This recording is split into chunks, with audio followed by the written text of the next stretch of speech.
Your call can really make a difference. A 14-year-old victim of child exploitation, murdered.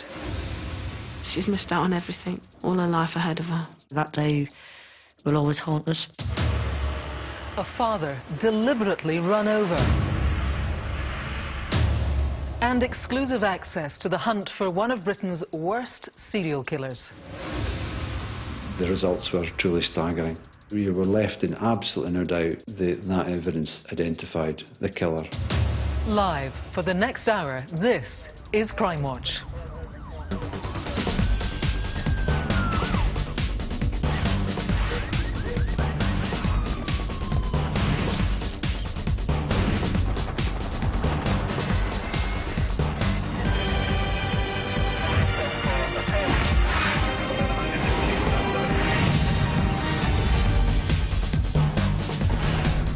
Hello and welcome to Crimewatch. We are live for the next 60 minutes with the latest crime investigations, news and appeals. We have detectives from across the country standing by the phones, all hoping that you can help solve their cases tonight. Including the hunt for a gang of rapists who attacked a 17-year-old as she made her way home. I just remember trying to walk straight, trying to ignore them. I knew something bad was happening, but I couldn't do anything about it. And I need your help to track down this lot. Amongst the men wanted for kidnap, drug dealing and huge frauds. Plus, in our CCTV roundup, can you identify this mesmerising thief who seems to have an eerie control over his victim? Well, we start tonight with the case of murder and what we now call child sexual exploitation. The organised grooming of children for sex has become a major news story over the last year, with 13 men jailed for grooming girls in Bristol just last week. Well, back in 2003, 14-year-old Charlene Downs from Blackpool vanished. The case was marred in controversy from the start, with widespread allegations of child abuse in the town and failings in the subsequent police inquiry. But now there's a fresh investigation with a new team of detectives who we can reveal are tonight launching a staggering £100,000 reward for information which helps finally bring Charlene's killer to justice. Not knowing, that's the hardest part. That day will always haunt us. She's missed out on everything, all her life ahead of her. Such a waste. It's just left a big hole in everybody's hearts and minds.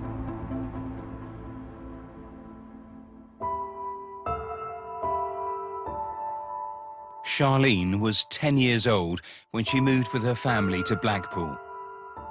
She loved music, she loved animals, and she loved her family. And she just loved life, really.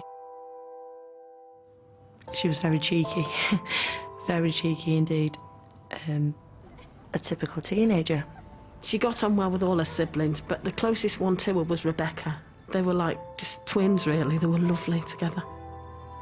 She was my best friend. But in November 2003, Charlene disappeared. It was cold, wet, 11 years ago.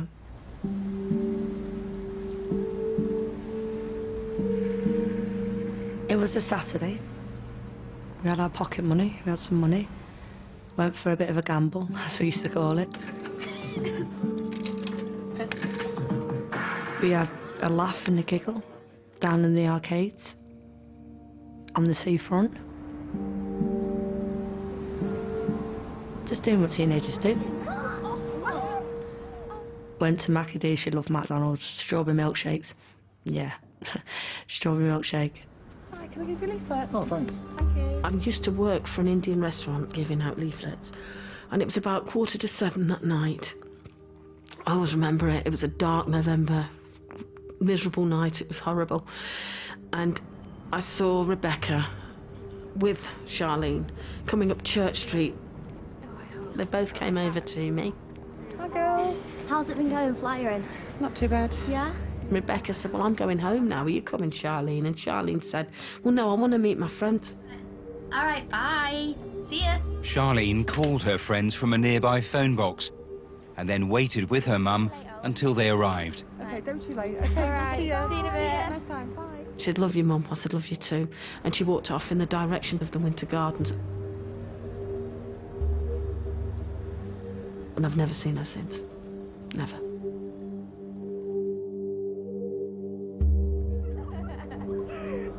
Charlene was with her friends for only a short while. They spent around 20 minutes together before going their separate ways.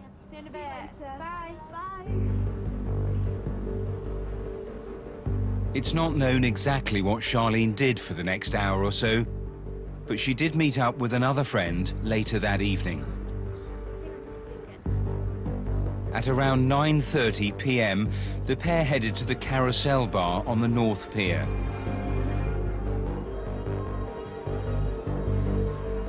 Charlene was a regular visitor and often came to watch bands play. But on this night, the girls didn't stay long.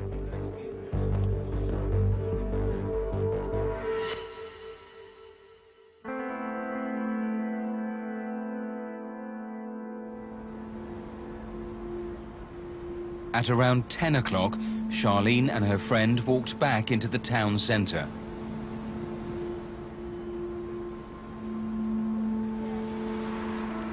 An hour or so later, they said their goodbyes and parted company.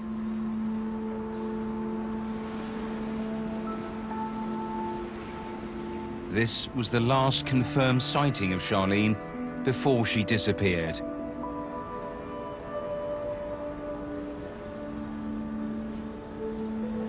Although her body has never been found, police are convinced she was murdered. 11 years on, we still don't know what happened to Charlene.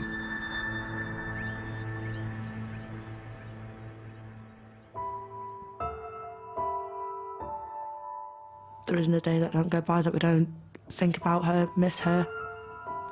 Yeah. And because we can't see her doesn't mean we can't talk to her. But I know it's a murder investigation, but she's gone but never forgotten. Just come forward, it's never too late. It never is too late. Anything's better than nothing. We ain't got, like, obviously, maybe a lot, but we're just a family and we need answers. Anything's better than nothing. I urge you to come forward with any information, anything at all, no matter how small.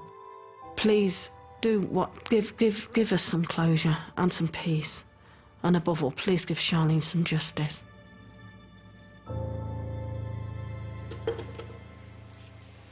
Well, she is gone, but not forgotten. With us tonight is Detective Superintendent Andrew Webster, who is heading up this new team and this new investigation. As we mentioned, there were significant mistakes in the police response to this initial case. What's changed now? Well, we recognise that we've made mistakes previously, but we now have a dedicated team looking at this, trying to establish what's happened to Charlene, and we're determined to get answers for her family.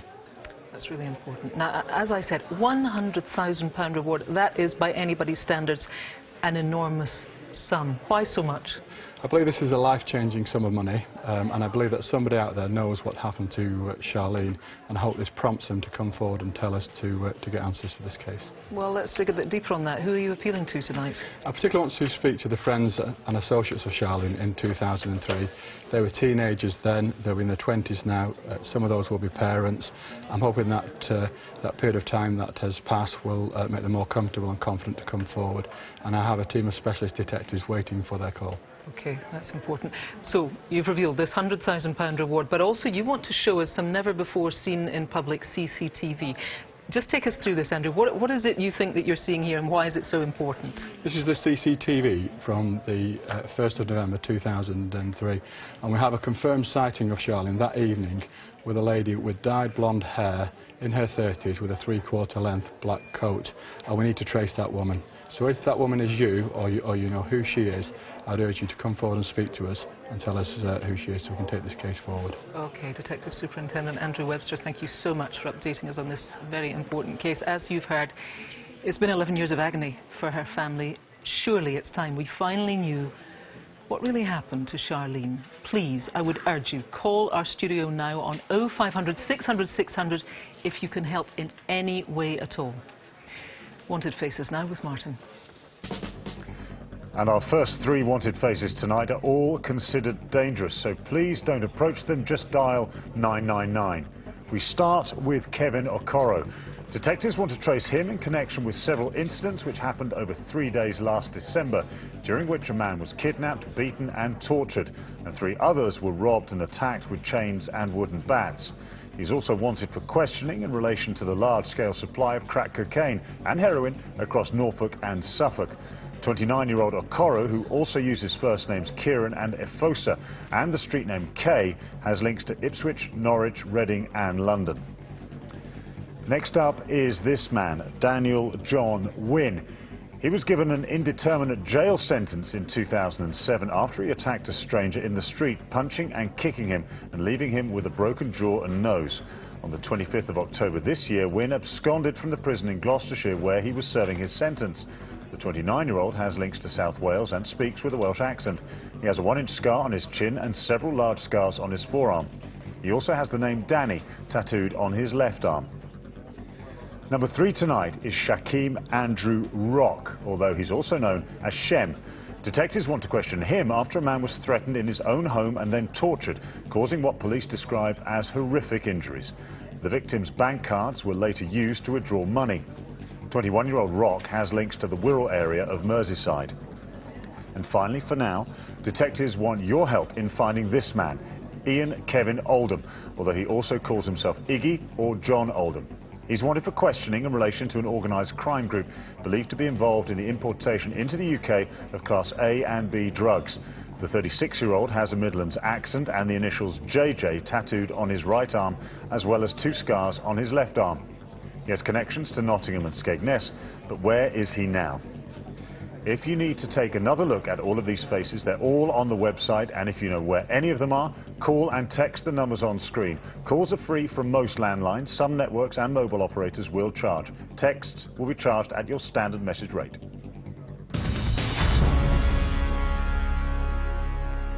A roundup of the latest crime news now, starting with figures showing a rise in the number of violent homophobic attacks across the UK in areas including London, Manchester and South Wales.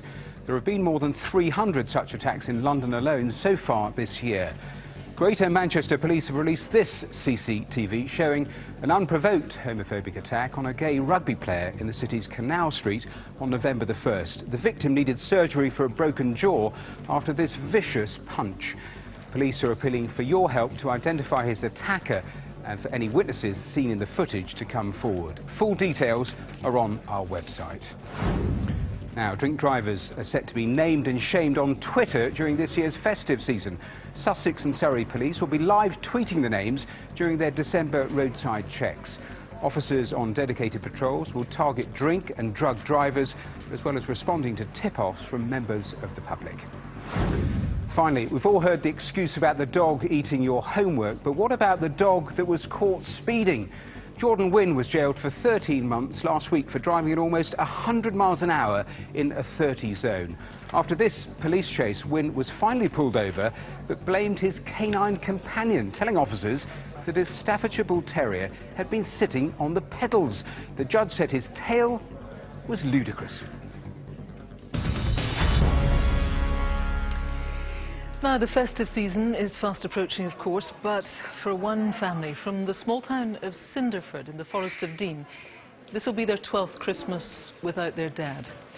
32-year-old Sean James was knocked down and killed in what appeared to be a hit and run back in December of 2002. But this month, a cold case team has re-examined the investigation and uncovered that it was no accident after all. Sean James was murdered.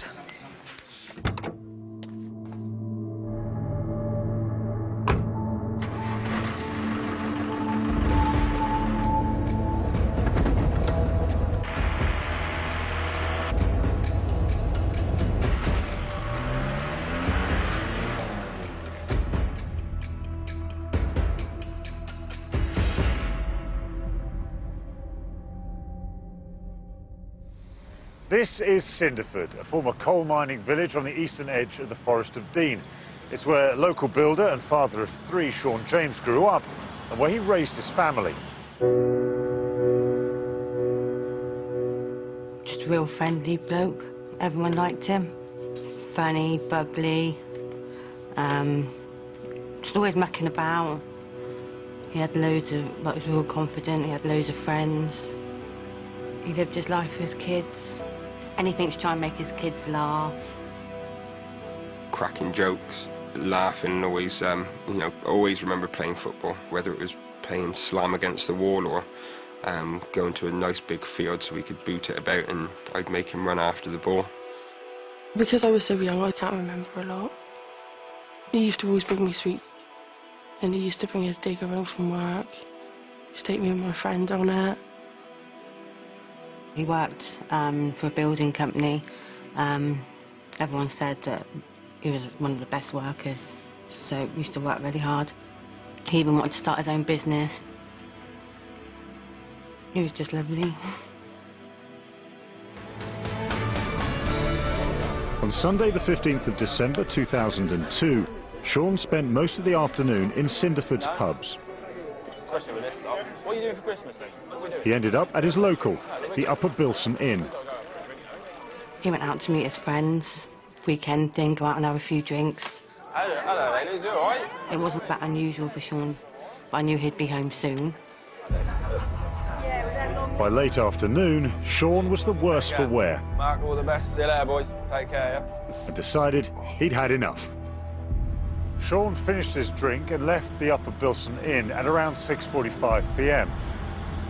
He would have headed home in this direction, a journey which should have taken him just 10 minutes. But he never made it.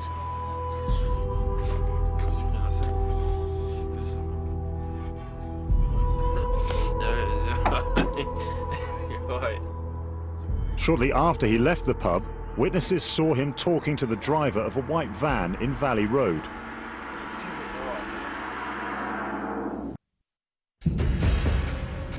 Police are unsure exactly what happened next, but they believe Sean was driven 3/4 of a mile in the van to a small lane on the edge of Cinderford.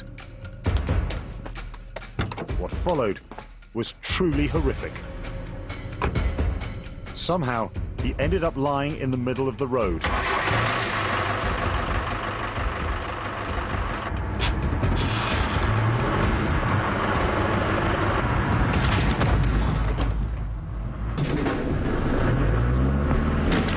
After being deliberately run over, Sean became caught underneath the van. He was then dragged along the ground for 65 meters.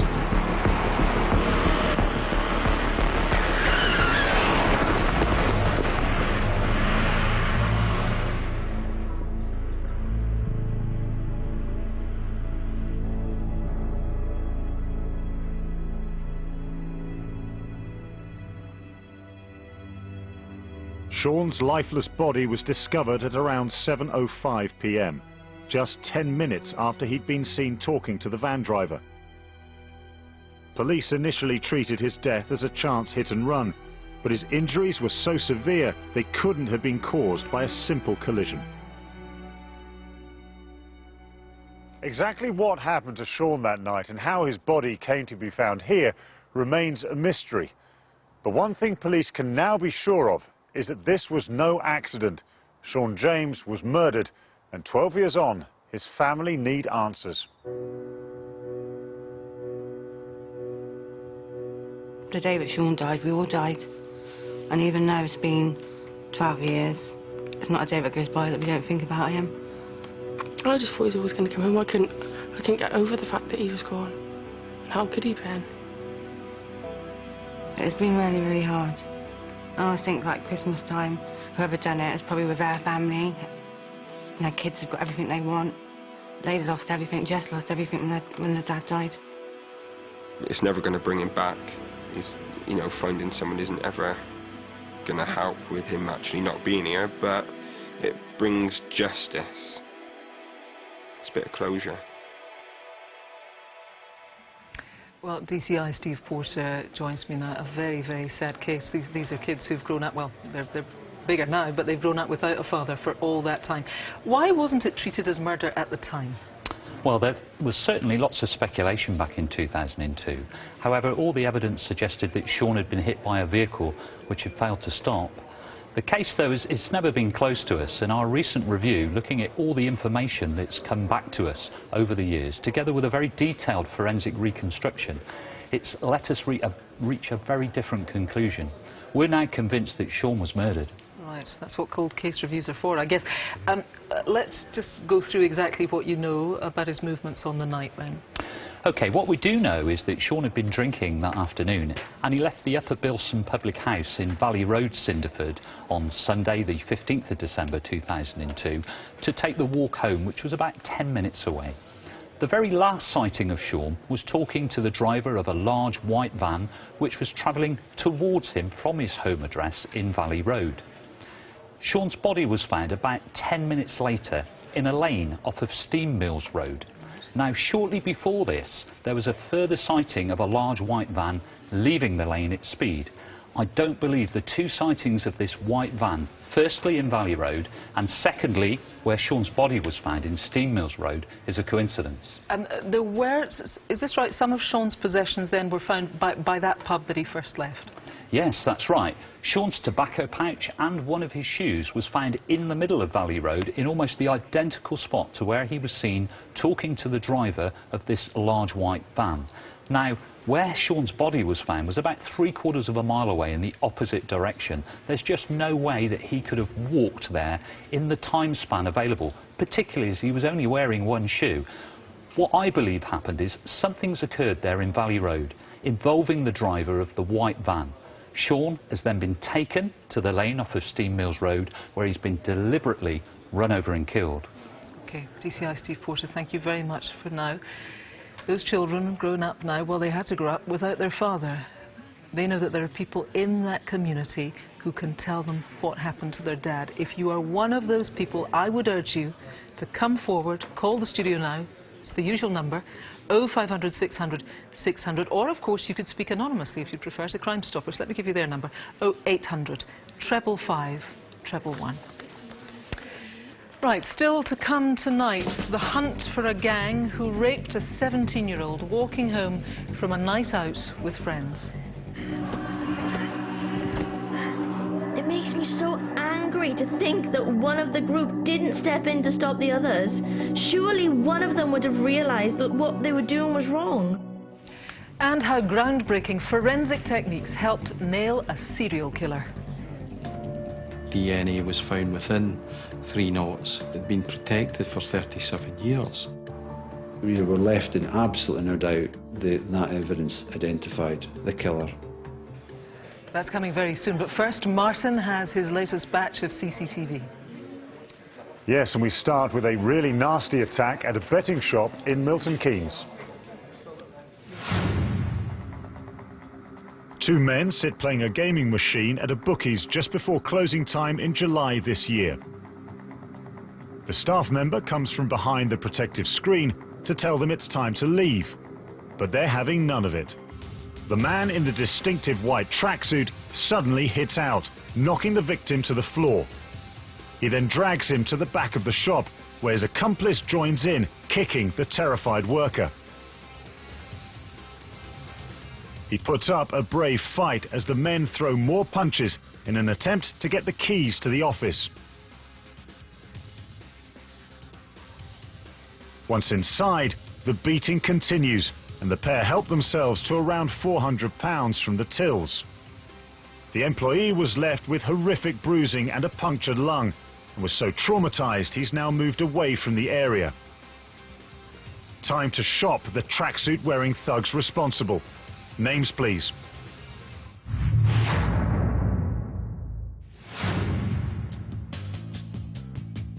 It's the early hours of a Sunday morning in December last year, and these grainy images show a woman returning to her home in East London.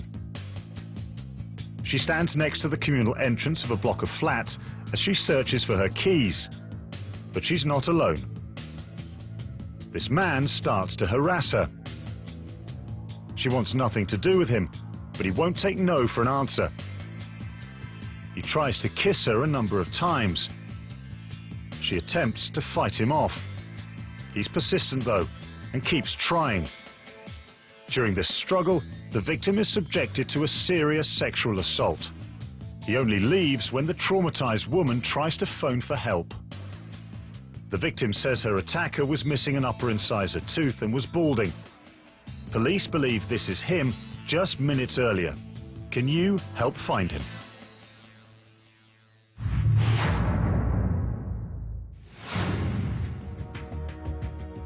A Tuesday night in October at the high noon services at Simmons Yacht in Herefordshire, and we're about to witness a highway robbery.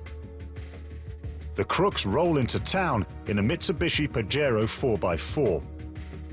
They get out, one armed with a large long-barreled shotgun, and rush into the service station. Once inside, they round up the terrified staff and march them towards the tills. They hand over a shopping bag and demand it's filled with the day's takings. One stands over the worker, checking the entire safe is emptied. In total, they take thousands of pounds, including the small change.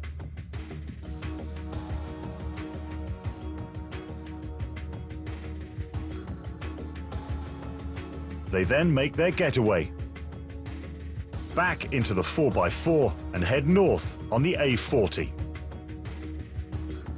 Can you put names to these gun-toting outlaws and get them behind bars where they belong?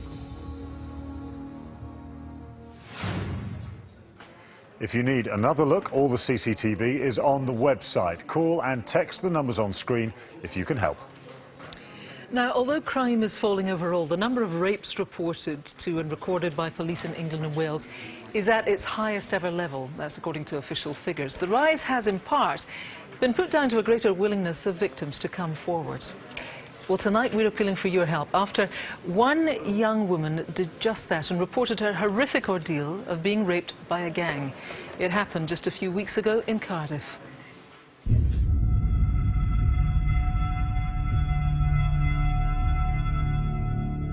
Part of me wants to move on from this, but part of me wants to hate the people responsible. I just want to know why this gang thought that what they were doing was okay. All I did was walk home.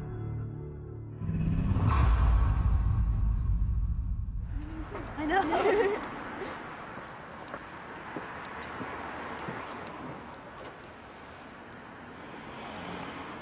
I was meeting with two friends that night. We meet up regularly. We were just having some food and some drinks, a catch-up.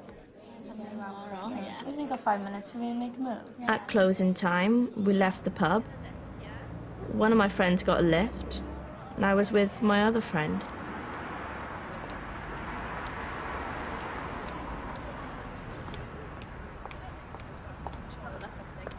Text me when you get home, Yes, okay? I will. See you later. Then, at the corner by the school, we went our separate ways.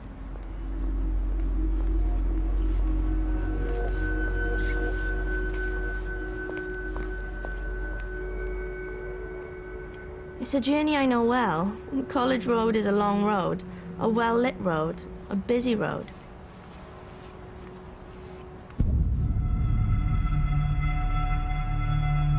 I walked by a group outside the shop on College Road. Boys. Two of them had bikes, one was cycling around in the road. They were shouting stuff at me and laughing between themselves, so I glared at them, because I thought they were laughing at me. I can't remember saying anything to them. I felt intimidated. They were so close and being quite aggressive, and I was really worried about what would happen. Come with us. I just remember trying to walk straight, trying to ignore them, but before I could think about anything, I was in the park. By the time they were spinning me around, I didn't have time to think. I remember falling and catching myself with my hands before I hit the grass. I was on my front, and I could just see one of them stood in front of me. I could just see his legs and trainers. I was angry. I was upset because I knew something bad was happening, but I couldn't do anything about it. My underwear was pulled down with my jeans, and then one of them came behind me. He came behind me and raped me. I tried to push him off me, and then one of them pulled my hair to the side, and then another one of them went over me, and he raped me too. I couldn't push him off because he was too heavy, so I just stopped fighting. I just lay there. I didn't know what to do.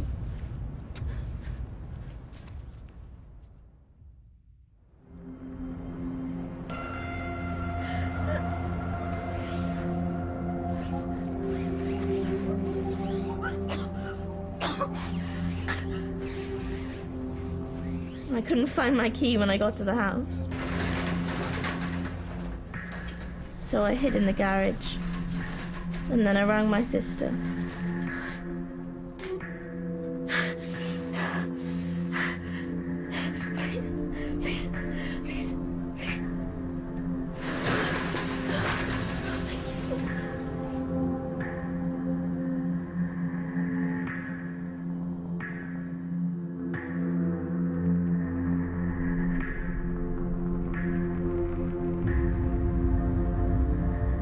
I just want to know why this gang thought that what they were doing was okay, and if they were sorry for what they did to me.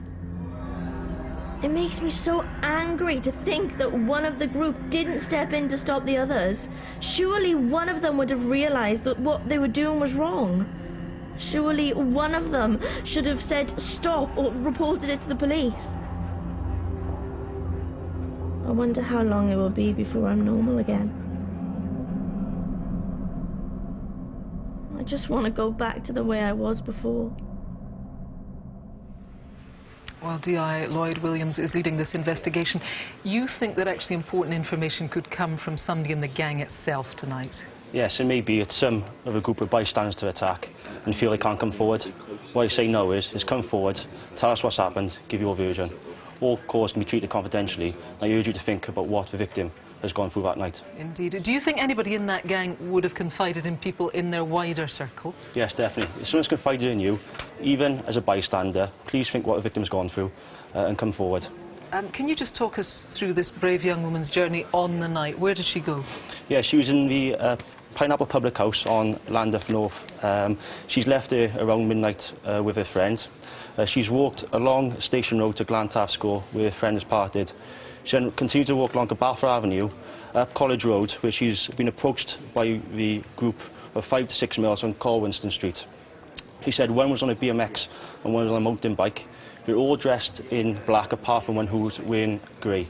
Obviously, I want to hear from anyone who remembers that gang in that area on the 16th to 17th of October. Right, really important. As we saw in the reconstruction, that this poor young woman lost her key, and actually that could prove important.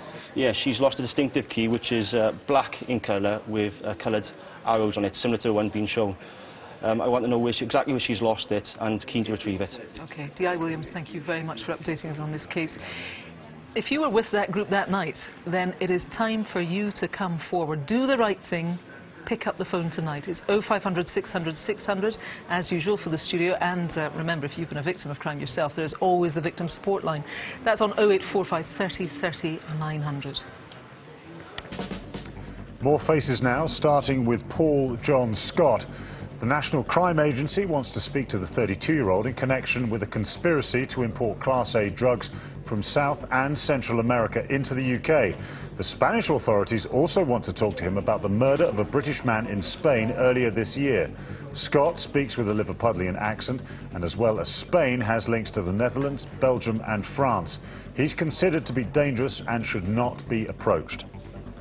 Next up is 43-year-old Kenneth Frank Simmons.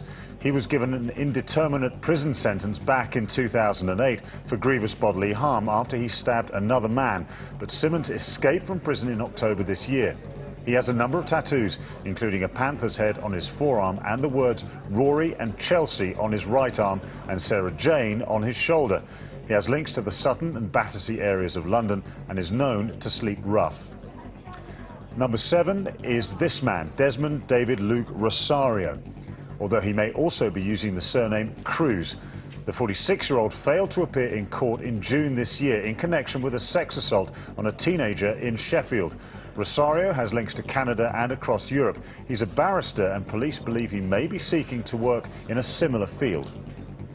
And finally, we have Andrew John Griffin, but he also calls himself David Clayton, Mark Wood or Steve Clark.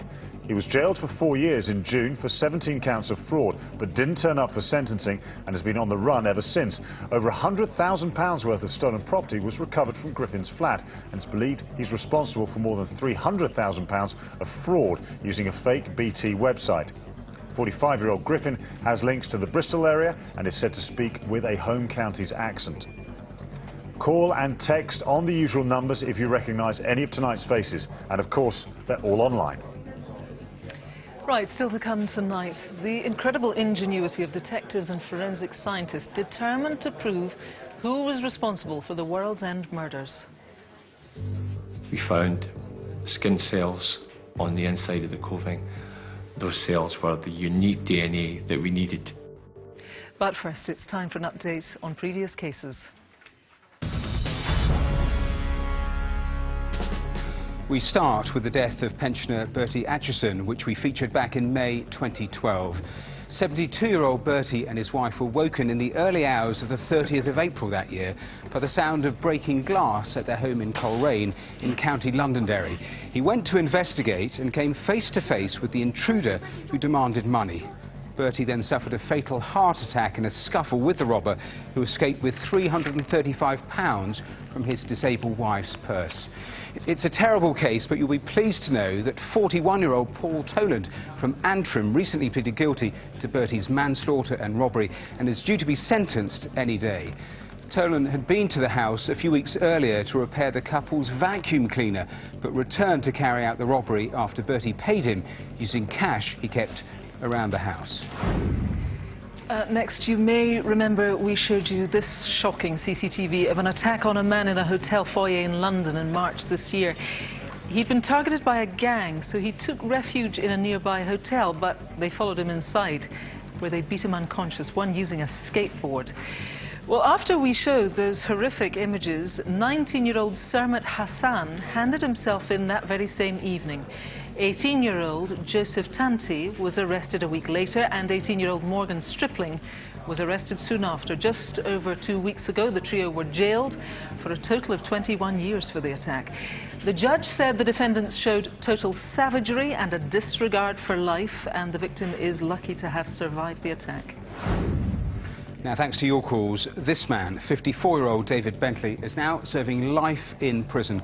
Several viewers got in touch after we showed this CCTV of an armed robbery at a travel agent's in Caterham in Surrey in July of last year. Now, Bentley was found guilty of this armed robbery and 3 others in September and sentenced to serve a minimum of 14 years. Finally, updates on a couple of wanted faces. This man, John Boy Ward, appeared on the programme back in May last year. The 32-year-old was wanted for the murder of his second cousin, Thomas Ward, who was shot dead at the door of his caravan in front of his wife and baby daughter in Stevenage in Hertfordshire. Well, you'll be pleased to know that your calls helped police track John Boy to Denmark, and he's now been given a mandatory life sentence with a minimum term of 32 years. And we end with another great result on the faces. This man, Johan Smit, who is also known as Damien Duvaldor, was featured back in April, wanted for the possession and distribution of indecent images of children. Well, as a direct result of your information, he was traced to Istanbul, and just a few weeks ago he was jailed for 3 years and placed on the sex offenders register indefinitely. Fantastic work, and as ever, all thanks to your calls. Great stuff. Now let's see if you can do the same for our next batch of CCTV, starting with an unprovoked attack on a man outside a restaurant in Surrey. It's March this year and a man steps out from a tapas bar in Purley for a smoke. The problem is, he hasn't brought any with him. He hangs around and a few minutes later another smoker walks out of the restaurant. Our man, wearing a flat cap and jumper, hassles him for a free cigarette. He seems to have something of a smoking habit, as he follows the victim around demanding to catch a smoke, but gets nowhere. He isn't giving up though, and continues to harangue the diner for a free fag. Suddenly, he lashes out, punching the victim straight in the face before walking away and leaving onlookers to help the injured smoker. Someone knows who this cheapskate thug is. Help police stub out his violent behaviour and give us his name.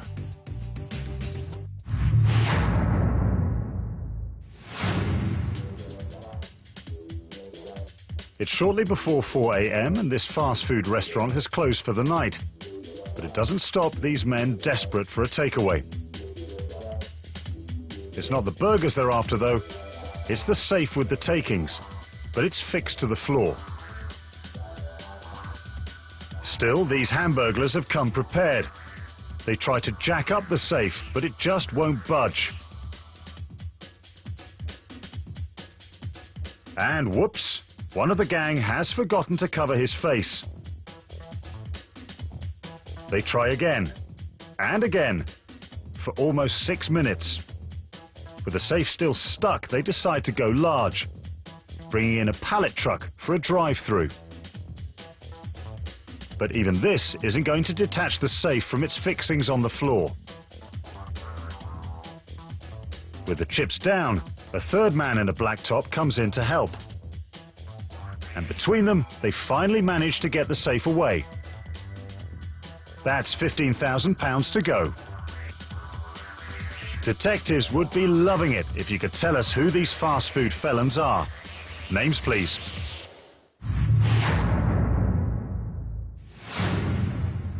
Now, look and listen to this one carefully.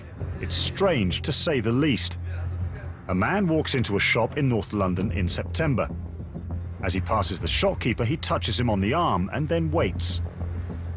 He gestures with his hand, and somehow the victim seems mesmerized.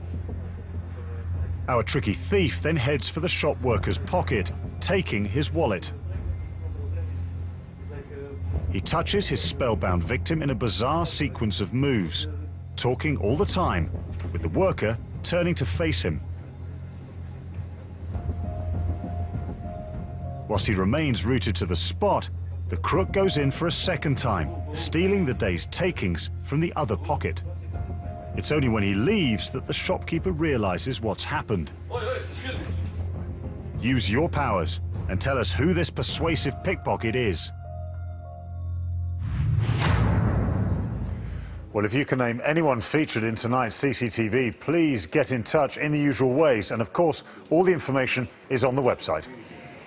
Now, finally tonight, a case that until recently was one of Britain's most infamous unsolved crimes. The murder of two 17-year-old friends following a night out at the World's End pub in Edinburgh triggered an enormous police investigation which would span decades and spur comparisons to the Yorkshire Ripper. Well, thanks to tireless detective work and incredible breakthroughs in forensic science, it finally ended last month with the conviction of a man believed to be Scotland's most prolific serial killer.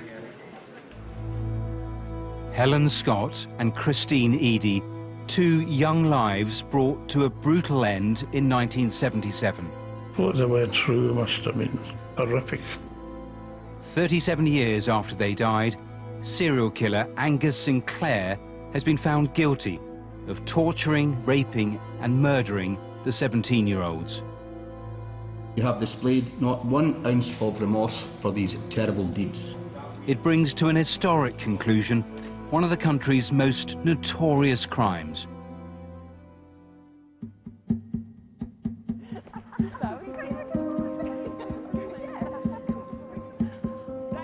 Helen and Christine had been friends through school in the city of Edinburgh. Christine was a typist who came from a loving family. Helen had hopes of pursuing a career in childcare. She was a shy girl. She wasn't a dressy girl. I always said she was more a tomboy. Helen was nearly 6 years older than I, but she was just such a caring person. Just so many fun memories of Helen. On the night of October the 15th, 1977, the girls went with friends to the World's End pub on Edinburgh's Royal Mile. I'll see you later. Bye. Bye. See ya. Witnesses said 2 men had been there chatting with them. The 4 left the pub together. It was the last time Helen and Christine were seen alive.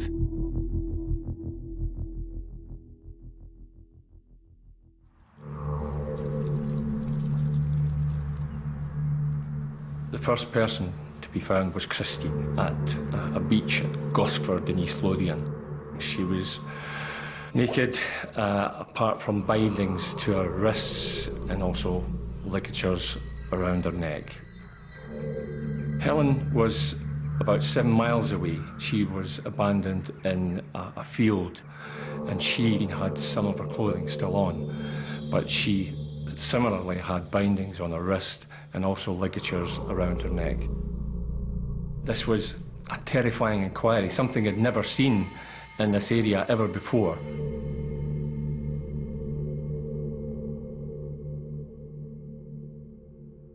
They wanted me to go to the mortuary to identify her. That'll stay in my mind for the rest of my days. One of my most vivid memories is just sitting at the bottom of the stairs looking at the front door, thinking Helen's never going to walk through that door again. The men seen with the girls that night were the prime suspects. In those days, technology was limited, and despite following up hundreds of leads, the killers remained at large. Detectives were eventually forced to scale the inquiry down.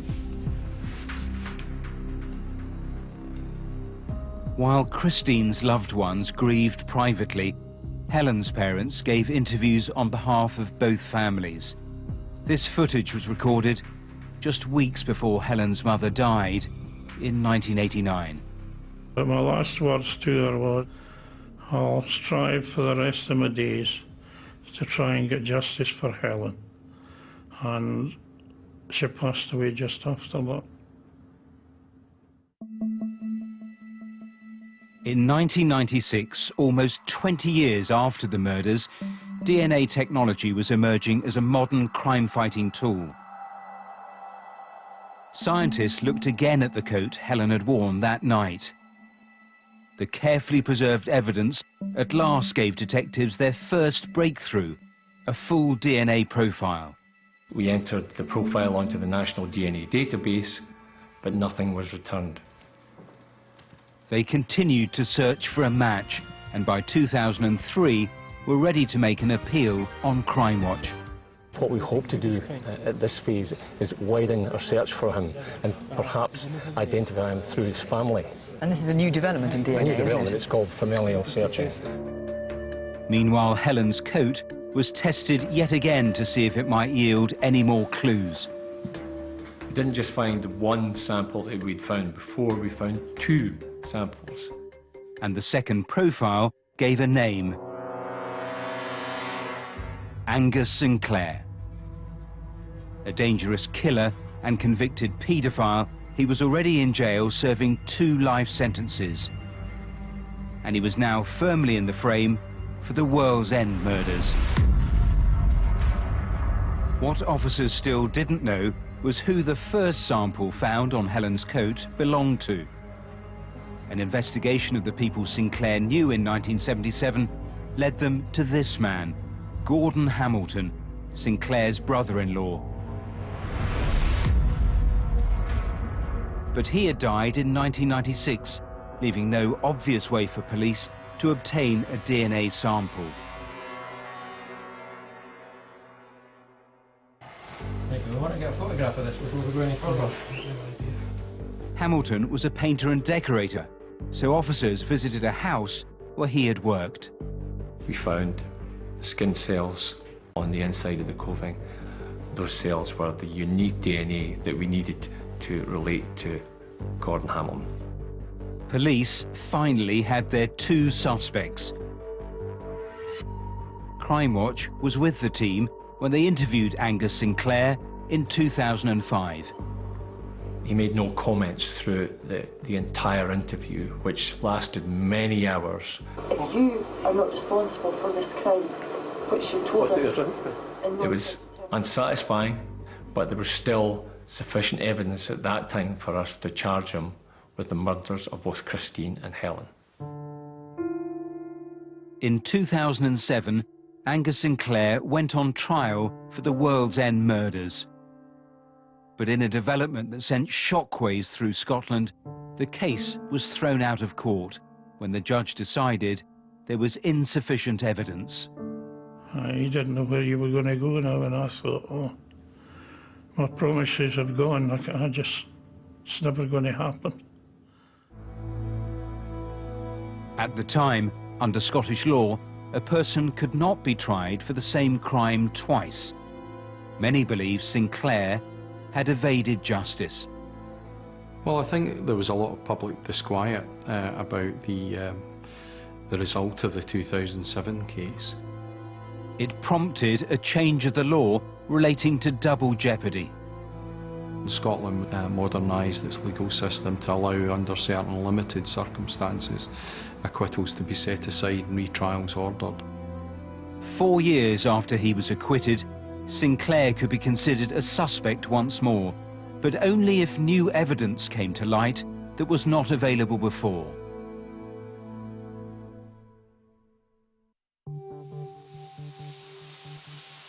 Once again, detectives turned to experts at the cutting edge of forensics to re-examine the evidence. They used a new tool called Crimelight. We recognised that potentially the ligatures could hold the key to success here. Painstakingly photographing, drawing, and then slowly unpicking and cutting away the knots. They start to analyse, searching for DNA.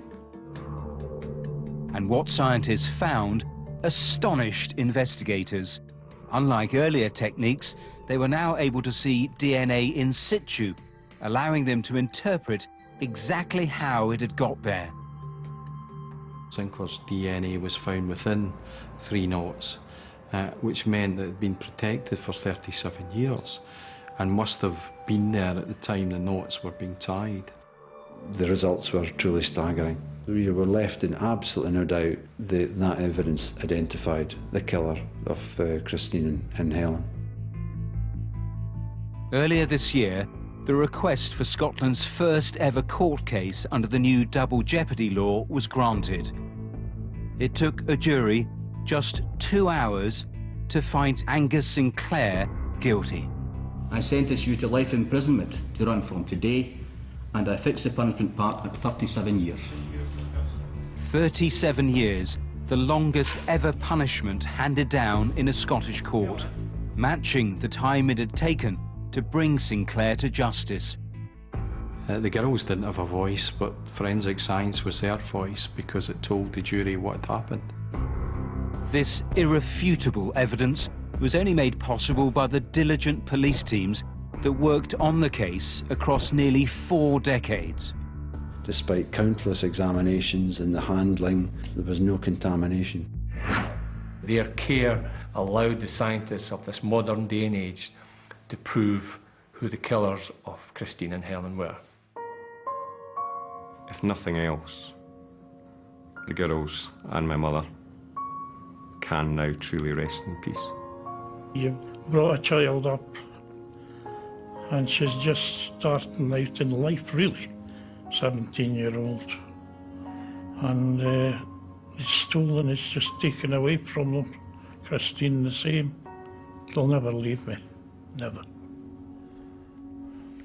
Just heartbreaking and utterly horrifying, the whole thing. Yes, horrifying, and it's a fraction of the crimes he committed. He almost certainly murdered 4 other women in Glasgow. He was already serving life for a series of rapes and sexual assaults. He killed, for the first time at 16, a girl of 7. A psychiatrist said then he is obsessed with sex, and given the minimum of opportunity, he will repeat these offences. It was science then that trapped him, but it was really the detection, the detectives at the heart of it. Yes, it was almost personal. Police, prosecutors, the forensic scientists who worked the case, they all saw themselves as custodians of the evidence, and it was that evidence that gave them the answers. The clothing, the ligatures, it gave them the answers, the DNA. After nearly 40 years, it was astonishing. And that change of law on double jeopardy, that was also crucial, and it gave the families some justice. But Helen's dad said, after the case finished, he could never get closure, he said, because he could never forget seeing what Sinclair had actually done to his daughter. That one sentence gives you a tiny glimpse of the enormity of the suffering for the families. It does. Thank you, Matthew. Just time now then for a final check on your calls tonight. Here's Martin. Well, we've had excellent response to some of the reconstructions we've shown you tonight. The Charlene Downs murder, really positive calls coming in, including a couple of very interesting lines of inquiry. And the murder of Sean James down in Cinderford, again, excellent information that's come through, which detectives are acting on as we speak. And the first of the wanted faces we showed you, Kevin Okoro, a couple of new sightings, again, police acting on those. Please keep your calls coming in, they're absolutely vital. Now, just before we go, we thought you might like to know that this year we have featured 130 appeals, and amazingly your calls have helped with 110 arrests of suspected criminals so far. Your information has also led to convictions of people for murder, child abuse, armed robbery, rape and many, many other offences. Thank you so much for all of your calls. All of tonight's appeals, including the instant room phone numbers, are on the Crimewatch website, and you can keep up to date with how our cases are progressing on Twitter. Follow @BBC Crimewatch. Well, the phone lines stay open until midnight tomorrow, and we'll be back with an update after the news tonight at 10:35. The viewers in Northern Ireland are going to have to wait until 12:10. But for now, from everyone here, thanks very much for watching and calling. Bye-bye.